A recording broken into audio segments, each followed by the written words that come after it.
सर्दी गर्मी का मौसम देखा, लेकिन भारतीय जनता पार्टी को पोलिंग बूथ पर मजबूत किया, जिसने चुनाव हारने के बाद भी मेरे लोकसभा चुनाव में 28,000 मतों से ज्यादा की लीड दिलाई हो। ये समर्पित कार्यकर्ता भारतीय जनता पार्टी में है और उसका उदाहरण धूमल जी ने एक नेता के रूप में करके दिखाया है कि 2017 के टिकटार्थी थे, 5 साल तक उस विधानसभा को सींच कर जिसको भी टिकट मिलती उसको देने के लिए पूरी विधानसभा सींची भी और जीत की स्थिति में लाकर खड़ा भी किया है। और उन्होंने 2 महीने पहले ही माननीय प्रधानमंत्री जी को पत्र लिखकर और उससे पहले पार्टी के नेतृत्व को बता दिया था कि चुनाव नहीं लड़ेंगे, जो पार्टी के नियम उनके अनुसार एक कार्यकर्ता के रूप में काम करेंगे। और मुझे लगता है कि ऐसा उदाहरण धूमल जी ने सेट किया है कि कार्यकर्ता क्या होता है। वो चुनाव के बाद 2017 के बाद 15 दिन के बाद फील्ड में पोलिंग बूथ का गठन से लेकर पार्टी को मजबूत करने के लिए उतरे। ये देश में शायद उदाहरण कहीं पर मिलता है तो हिमाचल प्रदेश में। चूना लगाने वाली कंपनी के आईपीओ में निवेश करके पैसे के नुकसान से आप डर रहे हैं? बेस्ट आईपीओ निवेश करना चाहते हैं? फ्रीडम ऐप को डाउनलोड करें, आईपीओ निवेश में एक्सपर्ट बने।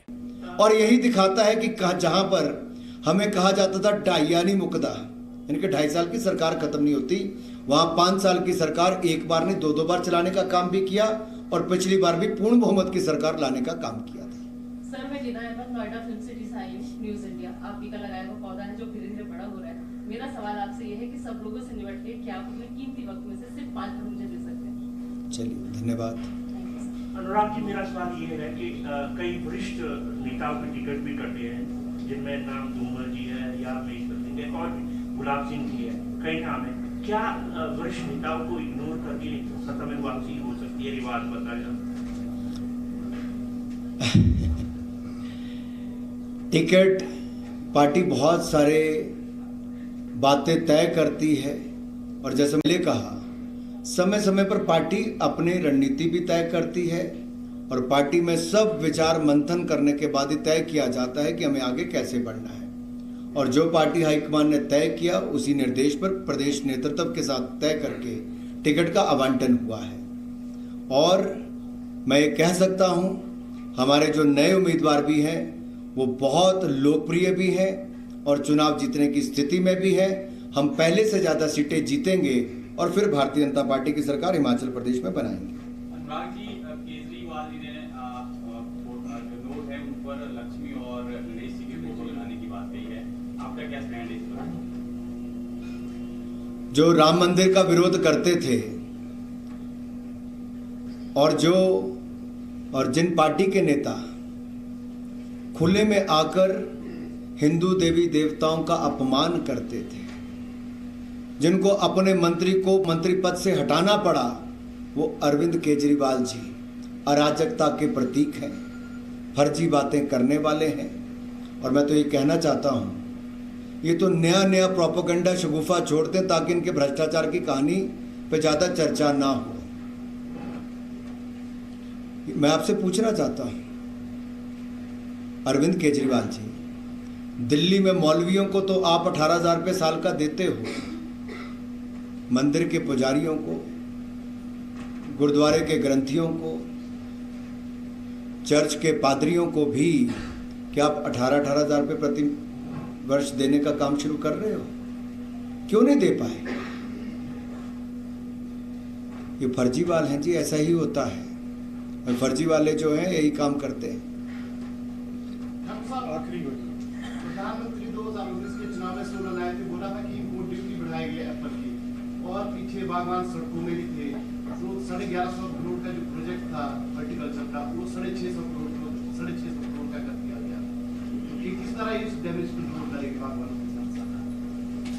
नहीं, हमने लगातार देखिए वर्ल्ड बैंक का हो या बाकी प्रोजेक्ट, हमने बागवानी के क्षेत्र में बहुत काम किया है।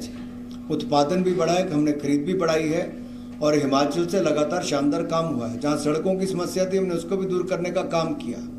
आगे भी बागवान के माध्यम से प्रदेश की आय भी बढ़ती है और बागवानों की आय भी बढ़ती है। हम देश भर में भी कृषि और बागवानी के क्षेत्र में बहुत हमने काम किए हैं। दुनिया भर में खाद के दाम 3 गुना ज़्यादा बढ़ गए थे। दुनिया भर में 3 गुना ज़्यादा दाम खाद के बढ़े। हमने हिंदुस्तान के किसानों पर खाद के दाम दबाव नहीं पड़ने दिया।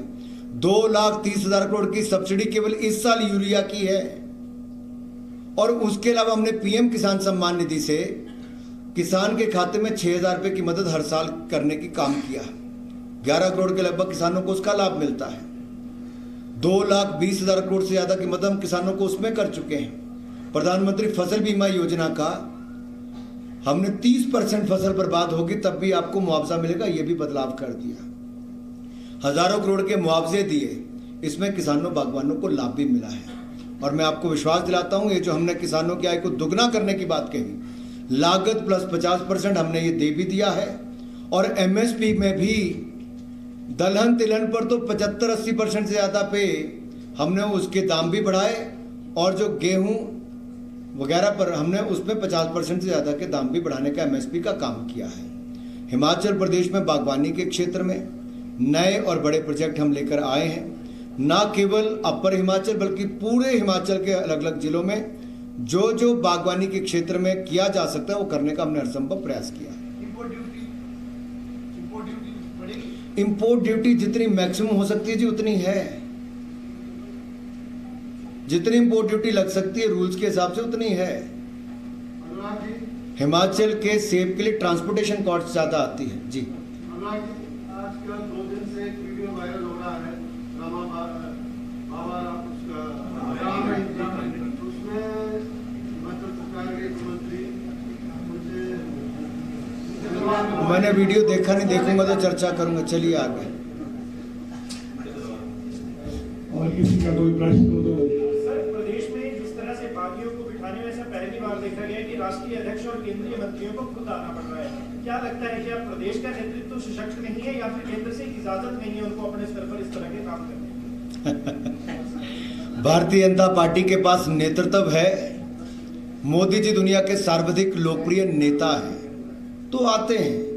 हिमाचल प्रदेश को माइक बंद कर, हिमाचल प्रदेश को अपना दूसरा घर मानते हैं। दूसरा बंद कर दो, इको बंद। हिमाचल प्रदेश को मोदी जी अपना दूसरा घर मानते हैं, और जब भी हिमाचल प्रदेश आए ऐतिहासिक रैली यहाँ पर हुई, उनका स्वागत अभिनंदन हुआ। मोदी जी ने दिल खोलकर हिमाचल को सौगात दी है। और जो बाकी केंद्रीय मंत्री भी हैं, हमारे पास तो 8 साल की केंद्र की और 5 साल की प्रदेश की सरकार है, जो बेदाग है, भ्रष्टाचार मुक्त है, सुशासन युक्त है। हम जनता के बीच में सिर उठाकर जाते हैं, कांग्रेस वाले नहीं जाते। हम विकास करते थे, कांग्रेस विरोध करती थी। हम एम्स लाए, पीजीआई लाए, सेंट्रल यूनिवर्सिटी लाए, कांग्रेस ने रोकने का काम किया, जमीन नहीं देने का काम किया। हमने चहुमुखी विकास किया, कांग्रेस ने चौतरफा विरोध किया है। प्रदेश को तय करना है विकास वालों के साथ कि विरोध वालों के साथ चलना है। 5 साल पहले सरकार बदली, पिछले 5 साल में हालात बदले, तो अब क्यों सरकार बदले? अनुराग जी, एक सवाल आपके डिपार्टमेंट से है, मिनिस्ट्री से, कि आप आईएमटी मिनिस्टर हैं, क्या हिमाचल में दूरदर्शन और आकाशवाणी को और एक्सटेंशन करने का कुछ है? हमीरपुर में आकाशवाणी केंद्र को रेनोवेट करके नया स्टूडियो, डिजिटल स्टूडियो सब कुछ दे दिया गया है। और जैसा मैंने पहले भी कहा था, हम 24/7 डीडी को करने वाले, मैंने आपके सामने पहले भी कहा, और वो बनकर वो भी तैयार हो गया। आचार संहिता लग गई, नहीं तो शायद अब तक उद्घाटन हो चुका होता और आपको समर्पित कर दिया होता। अनुराग जी, कल 30 तारीख को जो है वो 68 विधानसभाओं में विजय संकल्प रैली की जाएगी। कितना बूस्टअप उससे मिलेगा पार्टी का, और प्रचार में कितनी गति मिलेगी? देखिए, एक तरफ कांग्रेस है जहां पर भारत जोड़ो यात्रा में भाई बहन भी जुड़कर इकट्ठे नहीं चल पाए, और यहां पर भारतीय जनता पार्टी है जहां पर 68 के 68 विधानसभा क्षेत्र में विजय संकल्प अभियान चल रहा है। वहां भारत जोड़ो के बजाय कांग्रेस छोड़ो अभियान चल रहा है। भाई बहन को इतने दिनों में इकट्ठा नहीं देखा गया, यहाँ पार्टी के सारे नेता इकट्ठे मिलकर विजय संकल्प अभियान में चले हैं। यही अंतर है भाजपा में और कांग्रेस में। और जहां तक आप आम आदमी पार्टी के बारे में पूछ रहे, तो मैं यही कहूंगा, पड़ोसी पंजाब में जाकर देख लीजिए, 3 महीनों में 70 से ज्यादा हत्याएं हो गई, गैंग वॉर शुरू हो गए, कानून व्यवस्था चरमरा गई। उनका स्वास्थ्य मंत्री घोटाले के चक्कर में, भ्रष्टाचार के चक्कर में 2 महीने में इस्तीफा देना पड़ा, और दिल्ली का स्वास्थ्य मंत्री अरविंद केजरीवाल जी का 4 महीने से जेल में काटता रहा, और उनके शिक्षा मंत्री शराब घोटाले में पाए गए मुख्य आरोपी के रूप में, और अरविंद केजरीवाल जी किंगपिन पाए गए शराब घोटाले में। ये फर्क है। कांग्रेस और आम आदमी पार्टी भ्रष्टाचार में डूबी है। तो हिमाचल प्रदेश पर अनुराग ठाकुर प्रेस कॉन्फ्रेंस कर रहे थे। अब तक किए गए कामों को लेकर उन्होंने बताया और साथ ही ये बताया कि पूर्ण बहुमत के साथ एक बार फिर से बीजेपी सरकार बनाएगी। चूना लगाने वाली कंपनी के आईपीओ में निवेश करके पैसे के नुकसान से आप डर रहे हैं? बेस्ट आईपीओ निवेश करना चाहते हैं? फ्रीडम ऐप को डाउनलोड करें, आईपीओ निवेश में एक्सपर्ट बने।